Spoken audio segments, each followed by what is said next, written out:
നമസ്കാരം സുഹൃത്തുക്കളെ, ഇത് നമുക്ക് ഇന്ന് കടയിൽ സർവീസിന് വന്ന ഒരു വേൾടെക്കിൻ്റെ ഒരു സബ് ആംപ്ലിഫയർ ആണ്. ഇതിൻ്റെ മോഡൽ നമ്പർ ആണ് V18 എന്ന് എഴുതിയിട്ടുണ്ട്. പിന്നെ WT 2091 2 ആമ്പ് എന്നൊക്കെ എഴുതിയിട്ടുണ്ട്. ഇതെൻ്റെ ബാക്ക് സൈഡിലുള്ള ഒരു വെള്ള സ്റ്റിക്കറുണ്ട്, അതിൽ എഴുതിയിരിക്കുന്ന അതിൻ്റെ കണക്ഷൻ ഡയഗ്രാം ഒക്കെ എഴുതിയിട്ടുണ്ട്.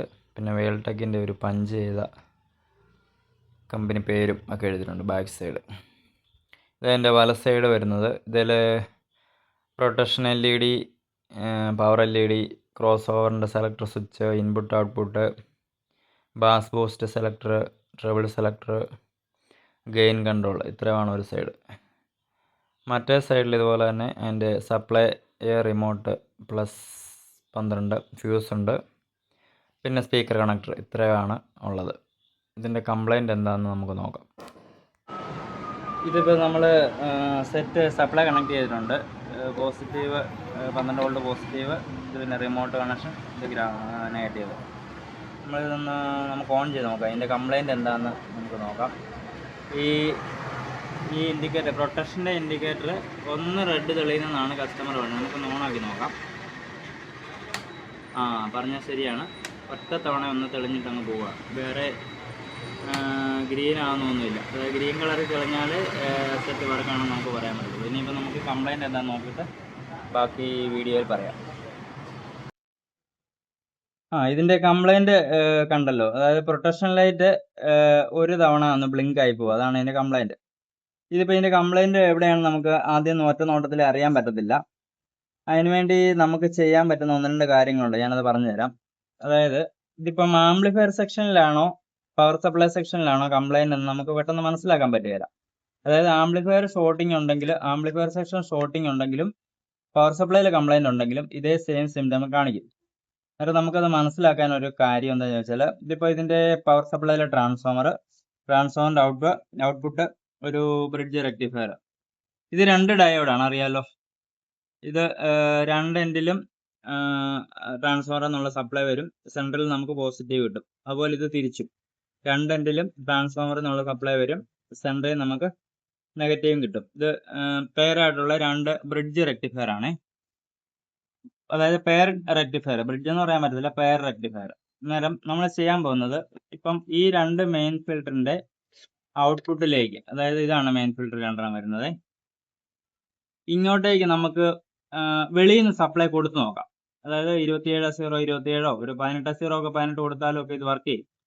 27-0-27 ഉണ്ടെങ്കിൽ നല്ലത്. അന്നേരം നമ്മൾ ചെയ്യാനുള്ളത്, ഈ ട്രാൻസ്ഫോമർ ഒന്നെങ്കിൽ ഈ ട്രാൻസ്ഫോമർ നമ്മൾ ഓപ്പൺ ചെയ്യുക. ഈ ട്രാൻസ്ഫോമർ ഓപ്പൺ ചെയ്തിട്ട് ഇത് 27-0യുടെ 0യും ഇതൊരു 27ഉം ഇതടുത്ത് 27ഉം കൊടുക്കുക. ട്രാൻസ്ഫോമർ എന്നുള്ള ഡയറക്റ്റ് ലൈൻ, ഈ ട്രാൻസ്ഫോമർ ഓപ്പൺ ചെയ്യണം. ഈ 4 കണക്ഷൻസ് ഓപ്പൺ ചെയ്യണം ആദ്യം. അതിന് ശേഷം ഇവിടെ നമ്മുടെ ട്രാൻസ്ഫോമർ എന്നുള്ള ലൈൻ കൊടുക്കും. ഇവിടെ 0 കൊടുക്കുക, ഇവിടെ പ്ലസ് ഒരു 27, ഇവിടെ ട്രാൻസ്ഫോമർ എന്നുള്ള അടുത്ത 27. അന്നേരം ഈ ബ്രിഡ്ജ് റെക്ടിഫയറെ കൂടി സപ്ലൈ വന്ന് ഈ കപ്പാസിറ്ററിന് സപ്ലൈ വരും, ഇങ്ങോട്ട് ഈ ആംപ്ലിഫയർ സെക്ഷനിലേക്ക് സപ്ലൈ വരും. അങ്ങനെ നമുക്കൊന്ന് ചെക്ക് ചെയ്യാം ഇത് ആദ്യം. ഓക്കെ, ഞാനിപ്പോൾ ഇത് കണക്ട് ചെയ്തിരിക്കുകയാണ്. ഓക്കെ, ഞാനിതിപ്പോൾ കണക്ട് ചെയ്തിരിക്കുകയാണ്. ഇത് നമ്മുടെ ഒരു 18-0-18 ട്രാൻസ്ഫോമർ എന്നുള്ള ലൈനാണ്, AC ലൈനാണ്. ഇത് നമ്മൾ 0 പോയിന്റ് ഇവിടെയും കൊടുത്തു.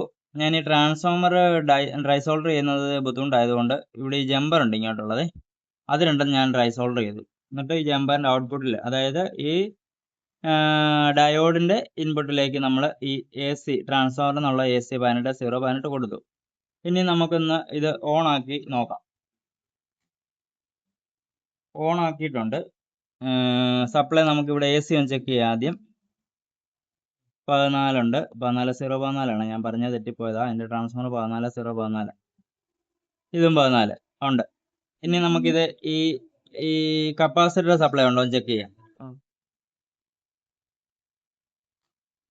ഓക്കെ, നമ്മൾ ഈ കപ്പാസിറ്റർ സപ്ലൈ വരുന്നുണ്ടോ നമുക്കൊന്ന് ചെക്ക് ചെയ്ത് നോക്കാം. ഇവിടെ ഒരു 18 വോൾട്ട് കാണിക്കുന്നുണ്ട്. അതുപോലെ ഈ കപ്പാസിറ്ററിലും 18 വോൾട്ട് കാണിക്കുന്നുണ്ട്. ഇപ്പൊ എനിക്ക് തോന്നുന്നു ഷോർട്ടിംഗ് ഇല്ലെന്ന് തോന്നുന്നു. നമുക്കിനി ഇപ്പൊ ഈ ഇൻഡിക്കേറ്റർ നോക്കിയാൽ ഗ്രീൻ ലൈറ്റ് കത്തിയിട്ടുണ്ട്. ഇതുണ്ടോ, ഗ്രീൻ ലൈറ്റ് കത്തി നിൽക്കുന്നുണ്ട്. ഇനി നമുക്കിനി സൗണ്ട് ഒന്ന് ചെക്ക് ചെയ്ത് നോക്കാം. ആംപ്ലിഫയർ സെക്ഷൻ വർക്ക് ആണോ എന്ന് നമുക്ക് സൗണ്ട് ചെക്ക് ചെയ്ത് നോക്കാം. ഓക്കെ, ഇതിപ്പോൾ നമ്മളിതിനകത്ത് സ്പീക്കർ കണക്ട് ചെയ്തു, അതായത് ബ്രിഡ്ജായിട്ട് കണക്ട് ചെയ്തു, എൻഡ് ടു എൻഡ് കണക്ട് ചെയ്തു. എന്നിട്ട് നമുക്ക് ഇതിപ്പോൾ സെറ്റ് ഓൺ ആയിരിക്കുകയാണ്. ഇതുണ്ട്, ഗ്രീൻ ലൈറ്റ് കത്തി നിൽക്കുന്നുണ്ട്. നമുക്കൊന്ന് ഓഡിയോയിലൊന്ന് തൊട്ട് നോക്കാം.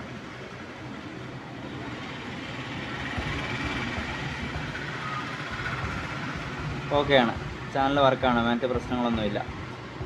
ഓക്കെ, ഇപ്പം ഇതാണ് നമുക്കിത് നല്ല രീതിയിൽ ചെക്ക് ചെയ്യാനുള്ള ഒരു മാർഗം. ഇതിപ്പം നമുക്ക് ആംപ്ലിഫയർ സെക്ഷന് കംപ്ലൈൻറ്റ് ഇല്ല എന്ന് മനസ്സിലായി. ഇനിയിപ്പോൾ നമുക്ക് വളരെ സിമ്പിളാണ്, പവർ സപ്ലൈ മാത്രം നോക്കിയാൽ മതി. അതുകൊണ്ട് പവർ സപ്ലൈ ഇനി നമുക്ക് നോക്കാം. അതിനകത്ത് കംപ്ലൈൻറ്റ് എല്ലാം നോക്കിയിട്ട് ഞാൻ അതിൻ്റെ ബാക്കി പറഞ്ഞുതരാം. ഓക്കെ, ഇത്രയും ഭാഗമാണ് ഇതിൻ്റെ പവർ സപ്ലൈ സെക്ഷന്. അതിലൊരു TL494 എന്ന് പറഞ്ഞ IC ഉണ്ട്, 10-15 ട്രാൻസിസ്റ്റർ, 18-15 ട്രാൻസിസ്റ്റർ, പിന്നെ A10-13 അങ്ങനെ കുറച്ച് ട്രാൻസിസ്റ്റർ എല്ലാമായിട്ട് കിടപ്പുണ്ട്. പിന്നെ ഈ ഭാഗം എന്ന് പറഞ്ഞാൽ ഇതിൻ്റെ ഒരു പ്രൊട്ടക്ഷൻ സർക്യൂട്ടും മറ്റേ NDC ഒക്കെ വരുന്ന സർക്യൂട്ടിൻ്റെ ഭാഗമാണ്. അവിടെ അത്ര വലിയ കാര്യങ്ങളൊന്നുമില്ല. 2 ട്രാൻസിസ്റ്റർ ഉണ്ട്, പിന്നെ ഒരു NDCയുടെ കണക്ഷൻ ഉണ്ട്, അതൊക്കെ ഉള്ളൂ. അത് വലിയതായിട്ട് കംപ്ലൈൻറ്റ് വരാൻ സാധ്യതയുള്ളൊരു ഭാഗമല്ല. ഇതിൻ്റെ കംപ്ലൈൻറ്റ് വരാൻ മിക്കവാറും ഭാഗം ഇതായിരിക്കും. ഈ ഭാഗത്താണ് കംപ്ലൈൻറ്റ് കൂടുതലായിട്ട് നമുക്ക് കിട്ടിയിട്ടുള്ളത്. ഇതിനകത്ത് ഞാൻ ഈ ചെറിയ ട്രാൻസിസ്റ്ററുകളെല്ലാം ഓപ്പൺ ചെയ്ത് ഞാൻ ചെക്ക് ചെയ്തിട്ട് അതിനൊന്നും കംപ്ലൈൻറ്റ് ഉണ്ടല്ലേ, നമ്മൾ തിരിച്ച് കയറ്റിയിട്ടുണ്ട്. പിന്നെ ഇവിടെ ഒരു 10 ohms റെസിസ്റ്റൻസ് ഉണ്ടായിരുന്നു. അതിൻ്റെ ഒരു കാല് ഇങ്ങനെ തുരുമ്പ് പിടിച്ച് ഇരിക്കുമായിരുന്നു, പക്ഷേ അത് വിട്ടു പോയിട്ടൊന്നുമില്ലായിരുന്നേ. പിന്നെ എനിക്ക് ഡൗട്ട് തോന്നിയ IC ആണിത്, TL494. ഞാൻ ഒന്നും നോക്കാതെ IC മാറിക്കഴിഞ്ഞപ്പോൾ സംഭവം സക്സസ് ആയി, വേറെ കംപ്ലൈൻ്റ് ഒന്നുമില്ല. ഈ ICയുടെ ആയിരുന്നു കംപ്ലൈൻറ്റ്. ഇനിയും ബാക്കി നമുക്ക് കണക്ട് ചെയ്തിട്ട് പാട്ട് കൊടുത്ത് നമുക്ക് ചെക്ക് ചെയ്യാം.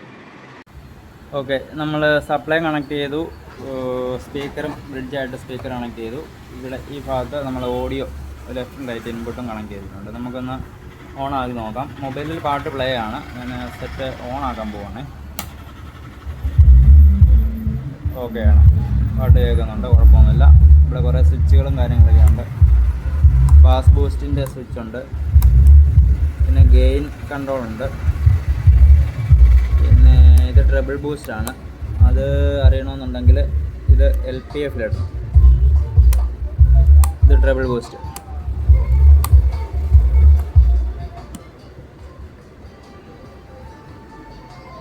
ഇവിടെ ട്രബിളിനും ബാസിനും ഇവിടെയും കൺട്രോളുണ്ട്.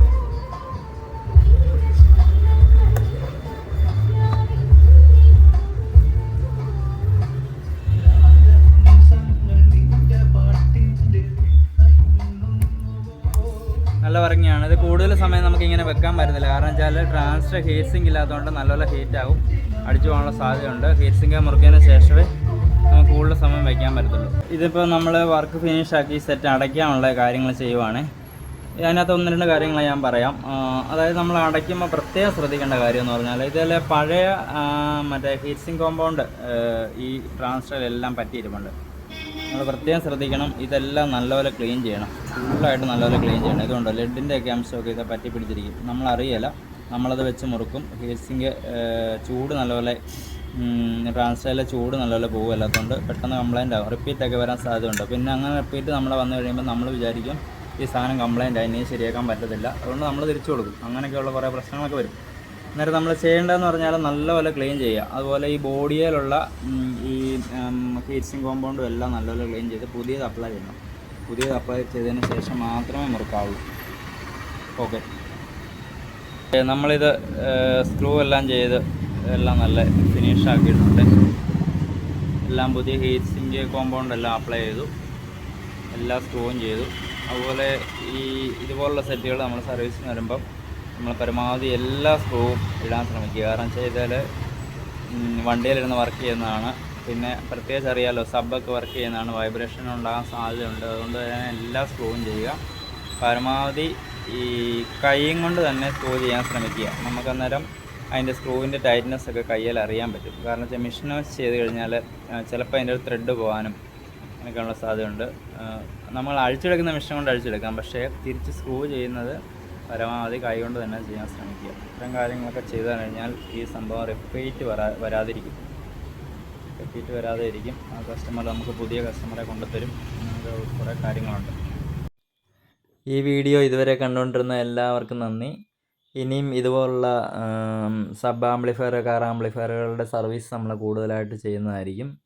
അതുപോലെ നമ്മുടെ ചാനൽ സബ്സ്ക്രൈബ് ചെയ്തിട്ടില്ലാത്ത ആൾക്കാർ ദയവായി ചാനൽ സബ്സ്ക്രൈബ് ചെയ്യുക. നിങ്ങളുടെ വിലയേറിയ അഭിപ്രായങ്ങൾ കമൻറ്റുകളായി രേഖപ്പെടുത്തുക. എല്ലാവർക്കും നന്ദി.